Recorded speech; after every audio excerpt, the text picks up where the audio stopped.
స్పెషాలిటీలో medicine స్పెషాలిటీలో 40 సీట్లే ఉంటాయి. Top ranks అన్ని ఆ కాలేజీలో ఉంటాయి. ఆర్ఎంఏలో చదువుకొని ఇచ్చాపురంలో ప్రాక్టీస్ చేయడానికి ఆయన వచ్చారు. ఆయన ఏదో వ్యాపార రీత్యో ఇంకో రకంగా చూస్తే ఆయనకి ఎయిమ్స్ కూడా ప్రొఫెసర్గా ఛాన్స్ వచ్చింది. అలాగే వాళ్ళు చదివిన కాలేజీలో కూడా ప్రొఫెసర్గా ఛాన్స్ వచ్చింది. చాలా కార్పొరేట్ స్కూల్స్, కార్పొరేట్స్ కాలేజెస్, చాలా కార్పొరేట్ హాస్పిటల్స్ కూడా పిలిచారు. కానీ ఆయన ఇచ్చాపురం ఎందుకు వచ్చారు అని నేను అడిగితే ఆయన ఒక విషయం చెప్పారు. ఈ ఏరియాలో శ్రీకాకుళం జిల్లాలో ఎక్కడ కూడా నర్సింగ్ హోమ్స్ ఉన్నాయండి, కానీ క్రిటికల్ కేర్ కార్పొరేట్ సంస్థలు తప్ప నర్సింగ్ హోమ్లో ఎక్కడ కూడా క్రిటికల్ కేర్ యూనిట్స్ లేవు. నేను ఇచ్చాపురంలో ఎందుకు పెడుతున్నానంటే నాకు ఇచ్చాపురంలో చిన్నప్పటి నుంచి కూడా బలరాంపురంలో ఉన్నాను. మరి ఆ ఏరియా బ్యాక్వర్డ్ అని తెలిసింది. మరి ఇక్కడ ఒక కార్పొరేట్ టైప్గా క్రిటికల్ కేర్ యూనిట్ పెట్టి ప్రజలను సేవ చేస్తారనే ఉద్దేశంతో ఈరోజు ఇక్కడికి నేను వస్తున్నాను అని ఆయన చెప్పడం జరిగింది. నాకు మొట్టమొదటిగా ఆయన పరిచయం ఏంటంటే సోంపేట గవర్నమెంట్ హాస్పిటల్లో ఒక మెడిసిన్ స్పెషలిస్ట్గా చాలా మంచి సర్వీసులు చేస్తున్నప్పుడు నాకు నర్సింగ్ హోమ్ సోంపేటలో ఉంది. ఐఎంఏలో జాయిన్ అయ్యారు. అక్కడ సోంపేట డాక్టర్ వెంకటేష్ గారు చెప్పారు, ఇక్కడ జనరల్ మెడిసిన్ అతను ఉన్నారు, బాగా చూస్తున్నారు అని చెప్పిన తర్వాత నేను ఒకరోజు పిలిచాను నా నర్సింగ్ హోమ్కి. పిలిచిన తర్వాత నాకైతే అన్ని రకాల కేసులు ఉంటాయి, ఎందుకంటే మల్టీ స్పెషాలిటీ హాస్పిటల్ లాగా నేను మెయింటైన్ చేస్తూ ఉంటాను. మెయిన్గా సర్జికల్ ఫ్యాకల్టీ ఎక్కువ ఉంటుంది, దానికి కన్సర్న్స్ వస్తుంటారు. మెడిసిన్ ఫ్యాకల్టీ కూడా కావాలని చెప్పి ఆయన పిలిచిన తర్వాత ఆ టైంలో, ఇది సెప్టెంబర్ అక్టోబర్ నెలలో చెప్తున్నాను ఈ విషయం, ఆ టైంలో మన ఏరియాలో డెంగ్యూ ఫీవర్స్ విపరీతంగా ఉన్నాయి. ఆ డెంగ్యూ ఫీవర్స్ కూడా ప్లేట్లెట్లు అంటే ప్లేట్లెట్లు తగ్గిపోతున్నాయి. ప్రజలకి పెద్ద భయం.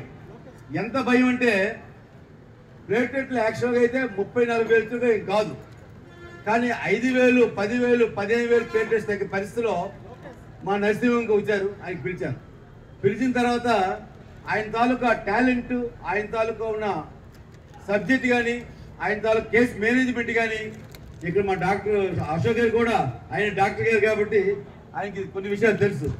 ఒక డెంగ్యూ ఫీవర్ కాంప్లికేటెడ్ కేసు అయితే అది కార్పొరేట్ హాస్పిటల్స్కి వెళ్ళాల్సిన పరిస్థితి ఉంది.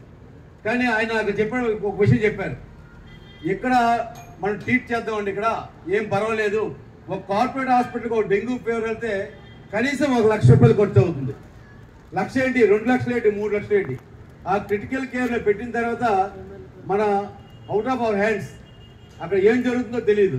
కానీ ఇక మనం ట్రీట్ చేద్దామనేసి అప్పటికి డెంగ్యూ ఫీవర్స్ సుమారు మా హాస్పిటల్ అయితే 1000కి పైగా డెంగ్యూ ఫీవర్స్ మేము చూసాం. 1000కి పైగా.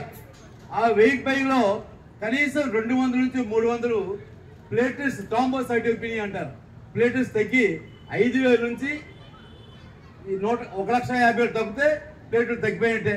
అలాంటి కేసులు కాంప్లికేటెడ్ హెమరేజిక్ ఫీవర్స్ కూడా వచ్చి చాలా కాంప్లికేటెడ్ కేసు. మేము 200 నుంచి 300 ట్రీట్ చేసాం.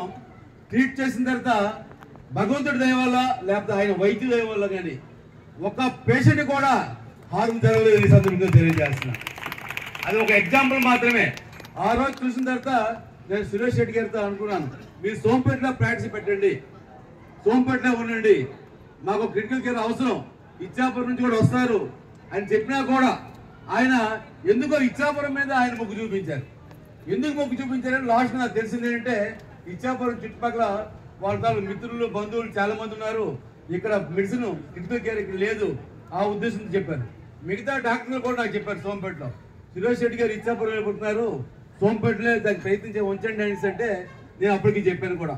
అందరు డాక్టర్లు, ఐఎంఏ డాక్టర్లు అందరూ ఈ సోంపేటలో ఉండమంటున్నారు, కానీ మీరు ఇచ్చాపురం వెళ్తారు. లేదండి, నా తాలూకా ఆలోచన వేరు. చాలామంది ఈరోజు జిమ్స్ హాస్పిటల్కి, మెడికవర్ హాస్పిటల్స్కి, అలాగే కిమ్స్ హాస్పిటల్కి వెళ్తుంటే పేషెంట్కి 3 నుంచి 4 లక్షలు ఖర్చు అవుతుంది. మేమే ఎగ్జాంపుల్, ఒక డెంగ్యూ ఫీవర్ 5,000తో 5,000 ప్లేటెట్స్ వచ్చినప్పుడు, 4-5 ప్లేటెట్లు ఎక్కించినప్పుడు మేమైతే ఫీజు అయితే ఫ్రీ కోట్ చేసిన రోజులు ఉన్నాయి. ఆ రోజులోన అది సురేష్ రెడ్డి గారికి నేను ఫీజు అడిగితే, లేదు మనం ట్రీట్ చేద్దాం, ఫీజు తర్వాత అండి ఎంతైనా తీసుకుందాం అని చెప్పిన తర్వాత, సో ఈయనకి ఒక సేవా గుణం ఉంది కాబట్టి ఖచ్చితంగా మన నియోజకవర్గానికి, మన ఇచ్చాపురంలో ఆయన సేవలు తీసుకుందామనేసి అదొక ఎగ్జాంపుల్ మాత్రమే. అలాగే చాలా కేసులు, మెడికల్ కేసులు, స్ట్రోక్స్, అలాగే హార్ట్ అటాక్ కేసులు. ఈరోజు హార్ట్ అటాక్స్ కూడా గవర్నమెంట్ హాస్పిటల్లో దానికి ఇంజక్షన్లు కూడా వచ్చినాయి. ప్రతి గవర్నమెంట్ హాస్పిటల్లో ఇంజక్షన్లు కూడా ఉన్నాయి. అలాగే ఇంచుమించి 10 పేషెంట్లకి వచ్చిన స్ట్రోక్ వచ్చిన వెంటనే ట్రీట్ చేసి ఆయన కార్పొరేట్ హాస్పిటల్కి వెళ్లకుండా ఇక్కడే ట్రీట్మెంట్ చేసిన పరిస్థితి ఉంది. సో ఈ ఇచ్చాపురంలో ఈరోజు చూసాం మనం. మాకు నర్సింగ్ హోమ్స్ ఉన్నాయి. ఇక మోహన్ రావు పెద్ద ఆయన ఇంచుమించు 35 సంవత్సరాల నుంచి ప్రాక్టీస్ చేస్తున్నారు, 50 సంవత్సరాలు ప్రాక్టీస్ చేస్తున్నారు. గవర్నమెంట్ సెక్టర్లో చాలా మంచి పేరు ఉంది. అలాగే మా శాసగిరి గారు ఇంచుమించు 30 సంవత్సరాలు ప్రాక్టీస్ చేస్తున్నారు. చాలా మంది ప్రాక్టీస్ చేస్తారు. మాకైతే మేము క్రిటికల్ కేర్ చేసుకోవాలంటే దానికి ఒక ఎస్టాబ్లిష్మెంట్, దానికి ఒక ట్రైనింగ్ ఉంది. జనరల్ మెడిసిన్ చేసినా కూడా ఆయన క్రిటికల్ కేర్లో ప్రత్యేక తరఫీలు పొందారు. నేను ఒక ఇనిషియేటివ్ నుండి ఒక విషయం చెప్తాను. నేను ఆయనతో చాలా ఇంటరాక్ట్ అయ్యేవాడిని. సుమారు August, September, October, November, December ఈరోజు మేమైతే 1000 మెడికల్ కేసు ఎమర్జెన్సీస్ మేమైతే ట్రీట్ చేస్తాం. సెప్సిమియా కేసులు, అలాగే కిడ్నీ పేషెంట్లు, స్ట్రోక్ పేషెంట్లు, లేకపోతే బ్లడ్ డిసీజెస్ కానీ రకరకాల మెడికల్ కేసు చేసేవాళ్ళం. మేము చేసిన తర్వాత అనిపించింది ఇక్కడ అవసరం. మీరు ఏ విధంగా ఇచ్చేపనులు స్టార్ట్ చేస్తారు, ఎలా చేస్తారంటే నేను స్నేక్ బైట్ అయినా ట్రీట్మెంట్ చేయగలను, ఆర్గాన్ పాయిజనస్ కేసు ట్రీట్మెంట్ చేయగలను, కిడ్నీ పేషెంట్ ట్రీట్ చేయగలను. నేను ఒక వెంటిలేటర్ పెట్టుకొని ఐసీయూ పెట్టి క్రిటికల్ కేర్ మీద కాన్సన్ట్రేట్ చేస్తాను అని చెప్పిన తర్వాత మీకున్న ఎక్స్పీరియన్స్ ఏంటి అని అడిగాను. రోజుకి వాళ్ళకి హాస్పిటల్లో అంటే ఆర్ఎంఎల్ హాస్పిటల్ అంటే మీకు అందరూ తెలుసు. రామ్ మనోహర్ హాస్పిటల్ అంటే పెద్దలు ఎవరైతే మినిస్టర్లు, ఎంపీలు వాళ్ళు అక్కడ ట్రీట్మెంట్కి వెళ్తారు. మెడిసిన్ కావాలంటే ఎయిమ్స్ ఉన్నా కూడా ఆ కాలేజీకి వెళ్తారు. రోజుకి 1200 నుంచి 1500 ఎమర్జెన్సీ చూస్తారట. రోజుకి 24 గంటలు, 24 ఉంటే 24 గంటలు కూడా టైం చాలదు, పడుకోవడం టైం చాలదు. అలాంటి ఇన్స్టిట్యూట్లో వచ్చి గవర్నమెంట్ సెక్టర్లో కూడా నాకు వద్దు, నాకు సంతృప్తిగా లేదు, బయటకు వస్తాను. అలాగే కార్పొరేట్ కాలేజెస్ కూడా, కార్పొరేట్ హాస్పిటల్స్ కూడా పిలిచారు. 5 నుంచి 10 లక్షలు ఆఫర్ చేశారు. నేను ఇచ్చాపురం వచ్చి నేను క్రిటికల్ కేర్ పెట్టి ఈ ప్రజలకి నా తరపు సేవ చేస్తాను అనేసి ఆయన వచ్చిన ముఖ్య ఉద్దేశమని ఈ సందర్భంగా తెలియజేస్తున్నాను. ఆయన రావడం ఈ ప్రజలతో అదృష్టమని భావిస్తున్నాను.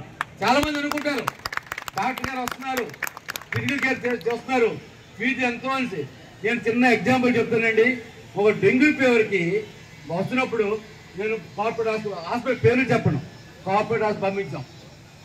అదే సేమ్ కండిషన్తో మా హాస్పిటల్లో ట్రీట్ చేస్తాం.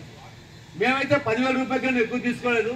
ఆ హాస్పిటల్లో 10 లక్షల రూపాయలు ఖర్చు అయిందని ఈ సందర్భం మీరు తెలియజేస్తున్నాను. ఎందుకు చెప్తున్నానంటే క్రిటికల్ కేర్ హాస్పిటల్స్ శ్రీకాకుళం జిల్లాలో కిమ్స్లోనో, ఈ మెడికవర్లోనో లేదా జెమ్స్లోనో తప్ప వేరే దగ్గర ఇంత ఎస్టాబ్లిష్మెంట్ చేసే నర్సింగ్ ఇంక రాలేదు. మరి నేను చూసిన తర్వాత అనిపించింది ఐసీయూ చాలా బాగుంది, ఓపీడీ చాలా బాగుంది. మరి ఆయన కేవలం మెడికల్ కేసులో స్పెషలిస్ట్ కాబట్టి మనందరం కూడా ఆయన సపోర్ట్ చేసి ఒక మంచి డాక్టర్గా తీర్చిదిద్దాలని మనందరం కోరుతూ, ఆ భగవంతుని ఆశించాలని కోరుతూ నాకున్న ఎక్స్పీరియన్స్ అయితే చెప్పాను. ఇంకా భవిష్యత్తులో ఆయన మన ఏరియాకి నేనైతే ఒక రిక్వెస్ట్ చేస్తున్నాను. మాది ఇక్కడ పేద ప్రజల తాలూకా సిస్టమ్ ఇక్కడ ఇచ్చాపురం నియోజకవర్గం. మీరైతే కార్పొరేట్ స్థాయిలో మీరు చేయనున్నారు కాబట్టి మా ప్రజలకు అవకాశం ఉన్నంత వరకు ఫ్లెక్సిబుల్గా ఫీజుల విషయంలో కూడా మీరు ఫ్లెక్సిబిలిటీగా చేయాలని మా లీడర్స్ తరఫున మీకు కోరుతున్నాం. రెండవ విషయం ఏంటంటే ఇక్కడ ప్రజలకు కూడా చెప్తున్నాను చూడండి. ఒక విషయం, ప్రతి హాస్పిటల్కి ఒక పేషెంట్ వచ్చాడంటే మాకు బాధ్యత ఎక్కువ ఉంటుంది. డాక్టర్లకి ఎలాంటి బాధ్యత ఉంటుంది? ఈ పేషెంట్కి ఎలాగైనా మనం చక్కగా తీర్చిదిద్దాలి, తగ్గించి పంపించాలి.